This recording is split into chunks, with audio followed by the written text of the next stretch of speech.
They called it brotherly loyalty while cheating on their wives.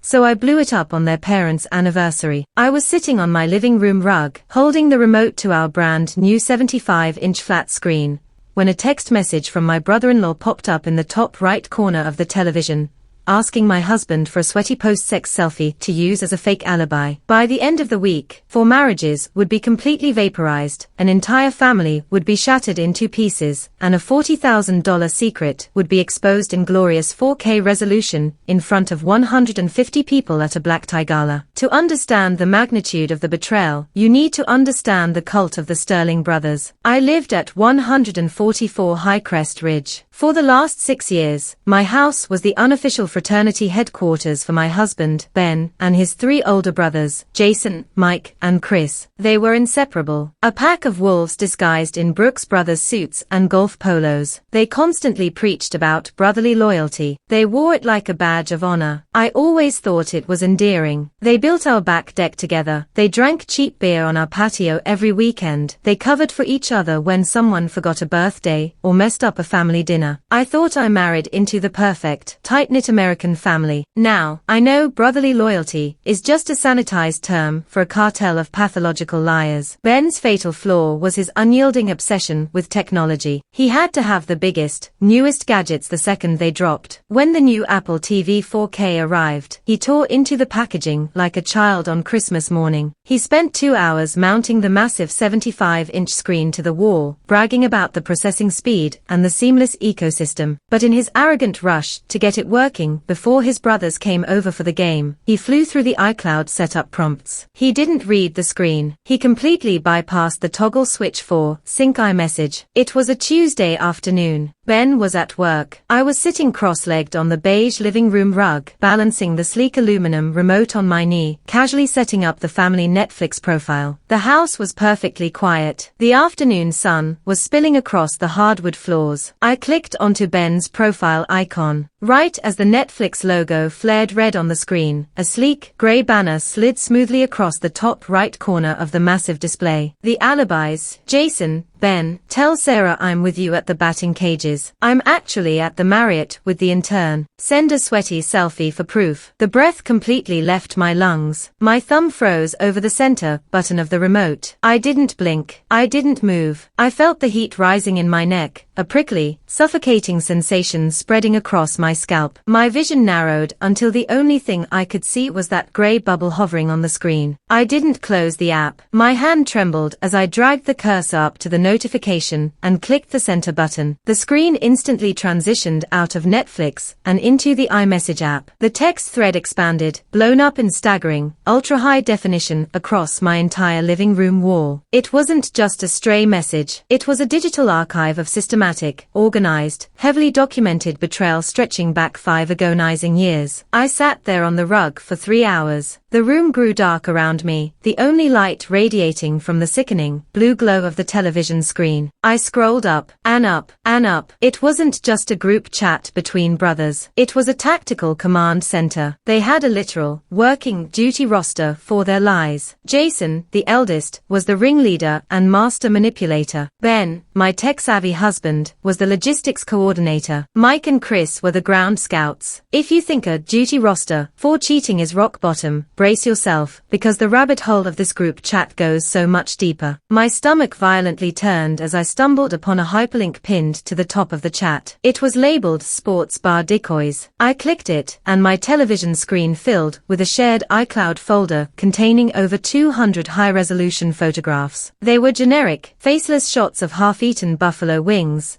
spilled draft beers on sticky oak tables, wide-angle photos of ESPN playing on muted bar televisions. They had categorized them by season and lighting. Winter coats slung over bar stools for January excuses. Sweaty pint glasses on outdoor patios for July alibis. They would download these photos and mouse send them to us, their wives, as live updates to validate their whereabouts. Babe, the game is going into double overtime. Going to be late. Love you. Ben had texted me exactly 3 weeks prior. I cross-referenced the date in the chat logs on the screen. Ben sent the warden the decoy from the Buffalo Wild Wings folder. I'm headed up to room 402. Don't call me unless a house is literally on fire. Jason, Godspeed, brother. Tell Amber I said hi. Mike, make sure you spray that cheap cologne on your collar before you go home. The wardens have sensitive noses. The wardens, that's what they called us. Elena, Maya, Sarah, and me. We weren't their partners. We were prison guards they had to outsmart. My teeth ground together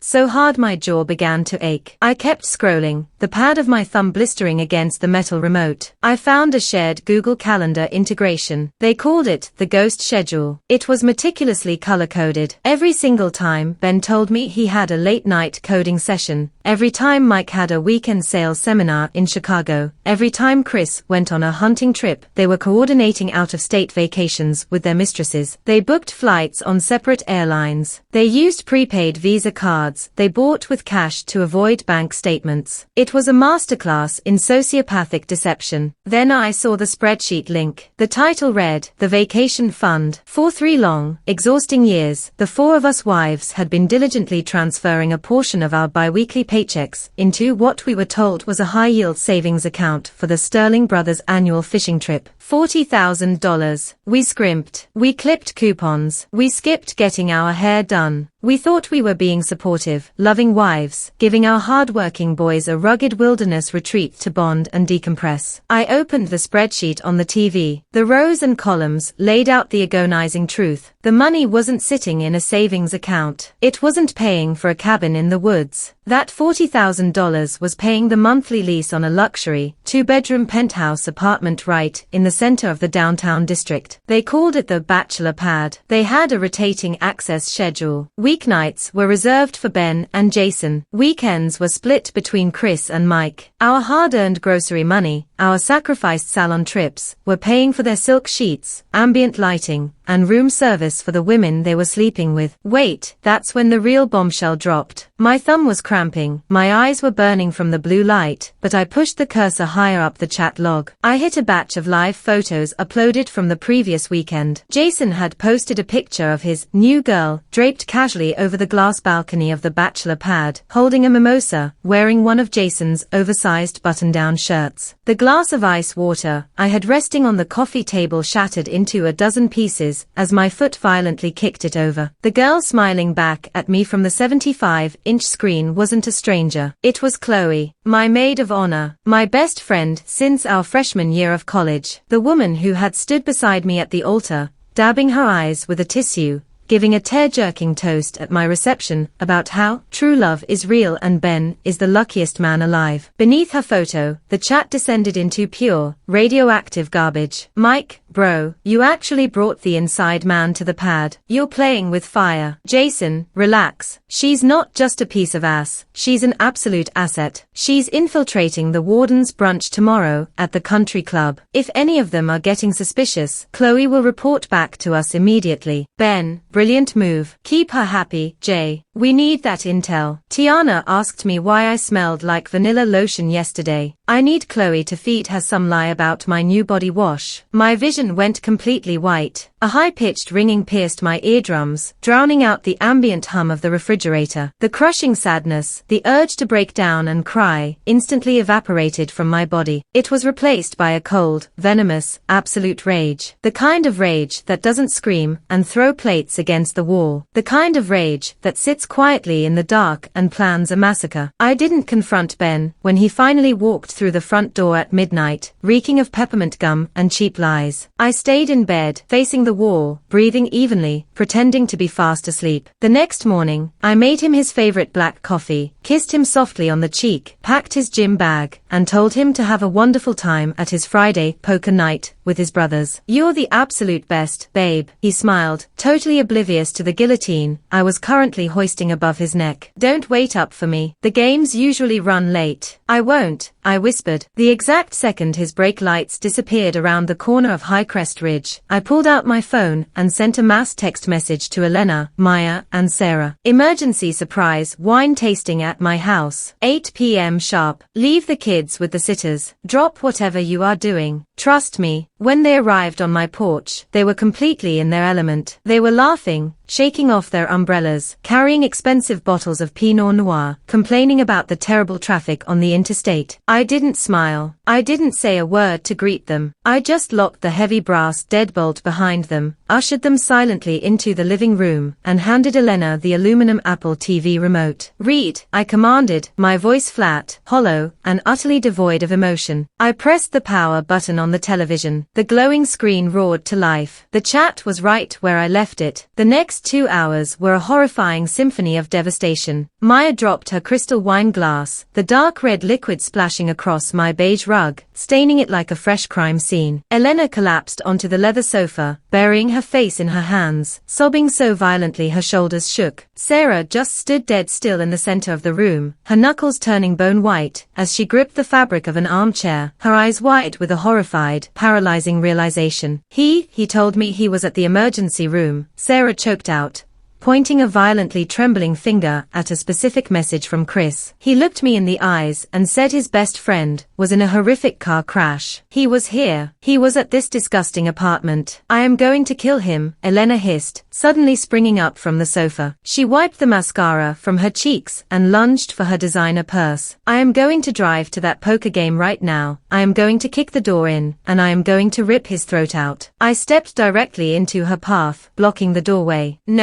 No, you're not. Get out of my damn way, Tiana," Elena screamed, her voice cracking with raw agony. "He's been sleeping with his 22-year-old secretary in a luxury apartment I've been paying for 3 years. And if you go there tonight, what happens?" I asked, my voice cutting through her hysterics like a razor blade. "He denies it. He gaslights you. They all band together and call you crazy. They delete the chat. They hide the assets. They lie. That's what they do, Elena. We don't just confront them. We annihilate them." The living room fell dead silent. The only sound was the rain beating aggressively against the window panes. Maya looked up from the sofa, her face puffy and red. "What do we do?" My living room transformed into a military war room. We didn't sleep a single second that night. I hooked my MacBook up to the television screen. We spent 8 hours downloading the entire 5-year iMessage history into a secure, heavily encrypted Dropbox folder. Every single photo, every spreadsheet, every filthy confession. We pulled our joint bank statements. Sarah, who worked as a senior forensic accountant, managed to trace the IP addresses from the shared documents and link the bachelor pad lease directly to Jason and Ben's personal corporate emails. By 6 a.m., as the sun began to peek over the horizon, we had assembled an airtight, impenetrable dossier of financial fraud, asset hiding, and marital misconduct. By 9 a.m., we were sitting in the freezing, mahogany-paneled office of Richard Sterling. He had no relation to our husbands, he just happened to share the last name,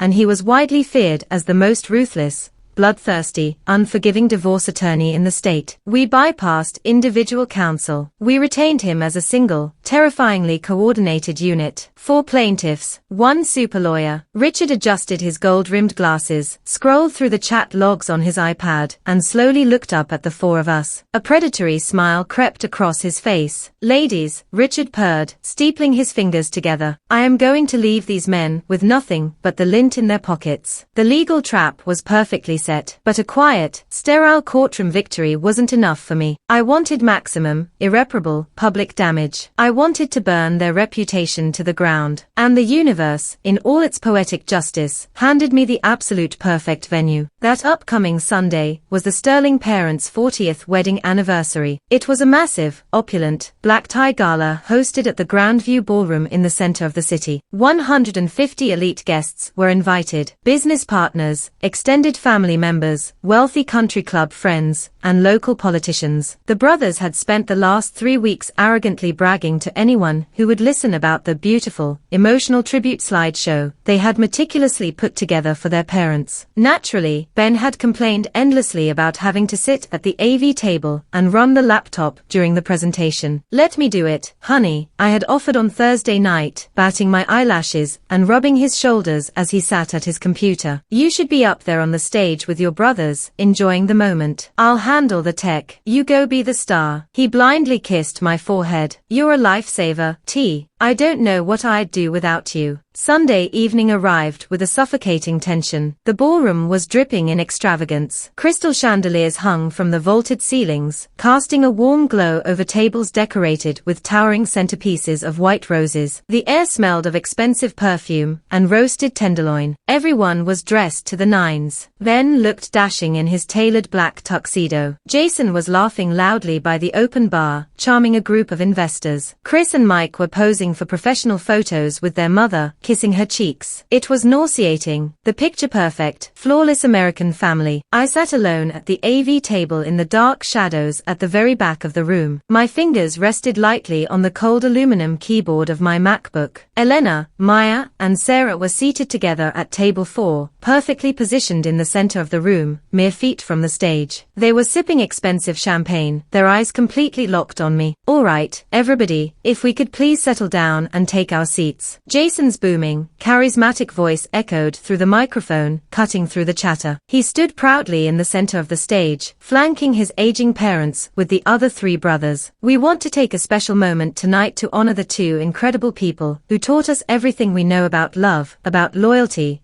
and most importantly, about family. The crowd let out a collective, touching "oh." My mother-in-law wiped a tear from her eye. "Hit it, Tiana," Ben called out into the microphone, flashing his $1,000,000 smile and winking at me from the stage. I pressed the spacebar. The ballroom lights dimmed to pitch black. A soft, sentimental acoustic ballad began playing through the massive, state-of-the-art venue speakers. The heavy projector beamed onto the 20-foot canvas screen hanging directly behind the brothers. Photos of the parents' wedding day in the 1980s. Photos of the brothers as chubby toddlers playing in the snow. Photos of elaborate family vacations to Hawaii. The crowd murmured in deep appreciation, clapping softly. The brothers stood side by side on the stage, their hands clasped in front of them, beaming with arrogant, unearned pride. Exactly 2 minutes into the presentation, I moved my finger to the hotkey I had programmed. I pressed it. The sentimental acoustic ballad abruptly, violently cut off. A jarring, high-tempo, chaotic circus theme, literal, booming clown music, blasted through the venue speakers at absolute maximum volume. The crowd gasped, some people physically jumping in their seats. The brothers whipped around, their smiles instantly vanishing as they stared at the screen. The beautiful family slideshow was gone. In its place, projected in glorious, unmissable 4K resolution, was a massive screenshot of the brothers' Alibi group chat. The text bubbles were enormous. Ben sent the warden the decoy from the Buffalo Wild Wings folder. I'm headed up to room 402. Jason, Godspeed, brother. Tell Amber I said hi. A collective, horrified murmur of sheer confusion swept through the ballroom. Forks clattered against china plates. Tiana, turn it off. It's a glitch. Ben yelled into the microphone, his voice cracking as his face drained of all human color. He started marching toward the edge of the stage, waving his arms frantically. I didn't turn it off. I slammed the spacebar again. The next slide transitioned with a sickening click. It was a massive split screen. On the left side, Ben's text message to me reading, "Working late, baby. Coding is an absolute nightmare." On the right side, a live selfie of Ben, completely shirtless, laying in the bed of the bachelor pad, captioned,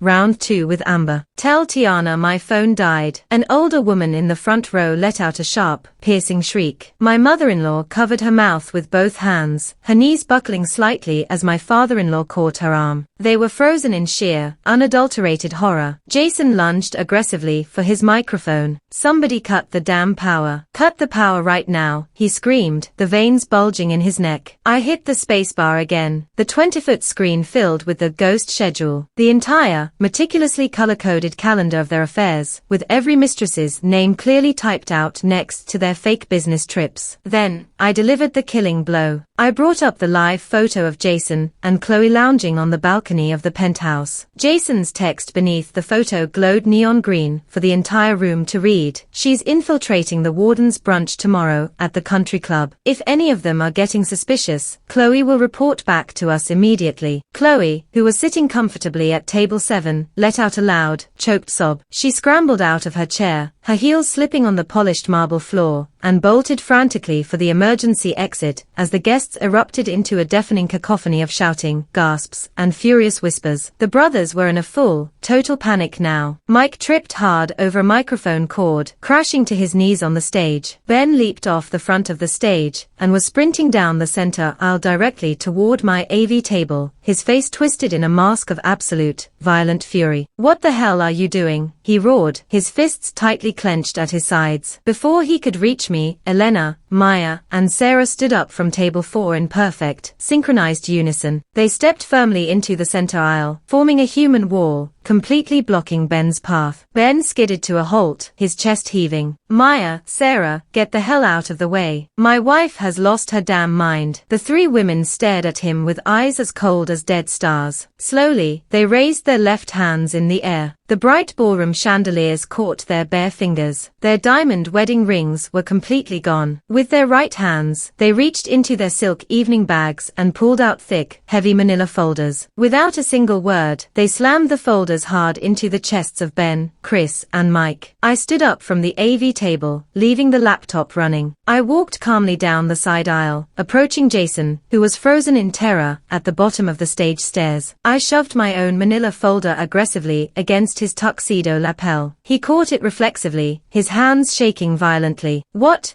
is this?" he stammered, sweating profusely through his expensive suit. I didn't answer him. I stepped up to the microphone stand that Mike had knocked over on the floor. I picked it up. A sharp screech of audio feedback whined loudly through the speakers, instantly silencing the panicked, screaming ballroom. I looked directly at my soon-to-be ex-husband. My voice was perfectly calm, steady, and echoed cleanly off the high-vaulted ceilings. "Since the Sterling brothers value alibis so much, we thought we'd provide one final one for the whole family to see," I said, locking eyes with Ben as he stared down at the official summons and complaint for divorce resting in his trembling hands. "Ben, Jason, Mike, and Chris, your poker night has been permanently cancelled. We've already packed up all of your belongings and moved them to that luxury bachelor pad you've been leasing with our vacation money. The locks at all 4 of our houses were changed an hour ago." Ben's jaw fell completely open. He looked like he was going to vomit right there on the marble floor. "Tiana, please. Tiana, stop. We can explain everything. Have fun with Amber," I whispered directly into the mic. I dropped the microphone from shoulder height. The loud, deafening thud reverberated violently through the hall. I turned on my heel and walked straight out the heavy double oak doors. My 3 sisters-in-law flanked me perfectly, walking out like an absolute firing squad leaving a battlefield. We didn't look back once. Behind us, the ballroom had descended into total, unsalvageable chaos. The mother of the brothers was screaming hysterically, fathers were shouting curses, glass was breaking, and the horrifying circus music was still blaring on an endless loop. In the ensuing legal battle, the brothers tried everything to destroy us. They hired expensive lawyers. They tried to fight us for the equity in our houses. They tried to claim the $40,000 savings account was a joint marital asset that needed to be split evenly. But because they had so arrogantly and meticulously documented their own asset hiding